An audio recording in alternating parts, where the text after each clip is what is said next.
My neighbor is one of those annoying wannabe YouTube personalities.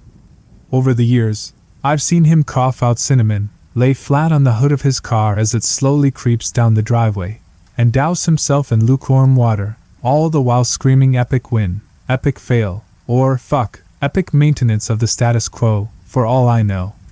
It can get tiring to watch him go about his shenanigans in the pursuit of viral fame. So, when he knocked on my door the other day, told me he was going away for a few weeks, and asked that I get his mail, honestly, it was a relief. I can't explain the peace of mind I had knowing I didn't have to brace myself for any of his stupidity for a while. I was always afraid his stunts would wind up bleeding over into my life. Things were pretty normal for the first couple of days.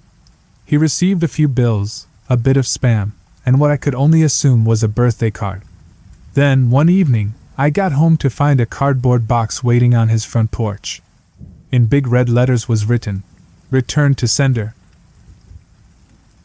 I'm no small fry, but I admit I had trouble lifting the box on my own. It was really freaking heavy. Lugging it across the road to my house was even harder, and I quickly realized there was no way I was going to drag it up the stairs and through my front door. I decided I'd leave his package in my garage. It wasn't like I kept my car in there. The garage door was a piece of shit that refused to open without a good thug and a whack. It was less trouble just leaving the car in the driveway than it was to fight with the garage door every morning and night. In hindsight, I should have set the package down while I struggled to open the tricky door. But you know how it is when you've got a good grip on something, no point in setting it down if you don't have to. It was as I kicked the door for a third time that I lost my grip on the package, and it fell to the ground. I heard a light crack inside. Shit, I cursed. I hoped I hadn't broken anything important, but figured I just wouldn't tell my neighbor about it and let him assume the break happened en route. Hands free, I finally managed to get the garage door unstuck, and boy did it screech in protest as it rolled up and over me. I dragged the box the rest of the way, setting it in the corner for whenever my neighbor would come back to claim it. And then, I forgot all about it. Until a few days passed, that is. I'm not sure exactly how long it took for the smell to waft in from the crack under the garage-to-house door, but it came in slow progression. It was a sickly sweet odor similar to a skunk, and for the first few days after I smelled it, I genuinely assumed that's exactly what it was, roadkill that had left its mark on my house. It was only when I realized the scent was growing more intense instead of fading that I went looking for a source. That's when I opened the garage door, and that's when the odor knocked me back, holding my nose. The culprit wasn't hard to identify. The only change in my garage was the box in the corner. I remember thinking it must have been one of those meat of the month subscription boxes. The meat must have gone rancid from being left out of the fridge for so long. How much meat could have been in there for the box to have been so large and heavy? An entire freaking cow? I covered my nose as I approached the box, a pair of scissors in my hands. I probably wouldn't have needed them to open it, as it had become soggy enough at the bottom to poke through with a finger, but I wasn't about to poke my finger into spoiled meat juices. That soggy bottom was the reason I had to open the box in the first place. If I tried to drag it out whole, everything would spill onto the floor.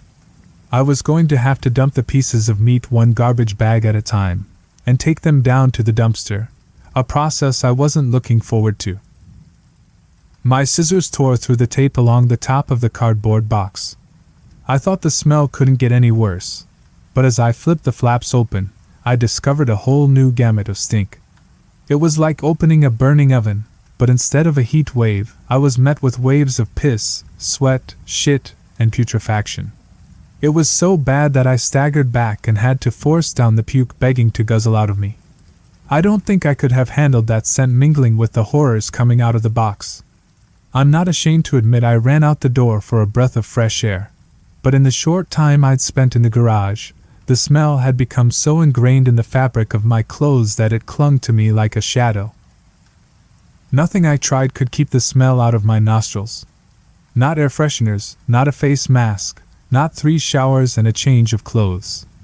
Every second that box lay open in my garage was another second the smell was allowed a foothold into my home. I had to bite the bullet. I returned to the garage, the flaps of the box still open as though inviting me to look.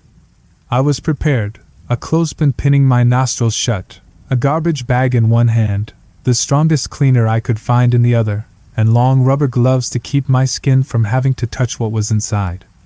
But as it turns out, I needed none of those things. I wouldn't have to touch or clean the contents of that box. I would only have to suffer the nightmares every night.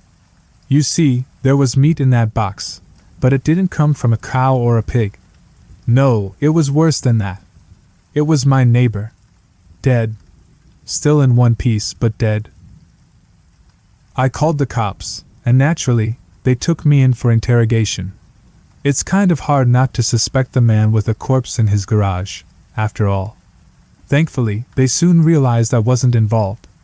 My DNA might have been all over that box, the smell might have left a mark throughout my house, but there was one piece of irrefutable evidence in my neighbor's own hands that proved my innocence: a vlogging camera. They showed me the footage only once. I'm not sure if they were allowed to, or if they felt so bad for me they figured it couldn't hurt. Either way, I saw it. My neighbor was sitting in the box outside of a shipping facility, laughing as he told the world how he was going to mail himself across state lines. He'd brought pee bottles, food, a pillow, and a few flashlights. His friend, a guy I'd seen at his place several times to help with his stunts, closed the lid and presumably dropped him off for shipment. Throughout the next couple of hours, or days, I'm honestly not sure, my neighbor recorded a few short clips about his progress. I think I'm in a truck now. I can feel it moving, must be in a warehouse. Pretty warm here. Still got plenty of food, that kind of stuff. And then, on the last entry, the box toppled over. He broke his neck, and that was it. The camera recorded until either the memory card got too full, or the battery died. There's one thing I didn't tell the police after they showed me the video. One thing I heard in the footage that will haunt me to the day I die. Just after the tumble that broke his neck, I heard the familiar screeching sound of my garage door.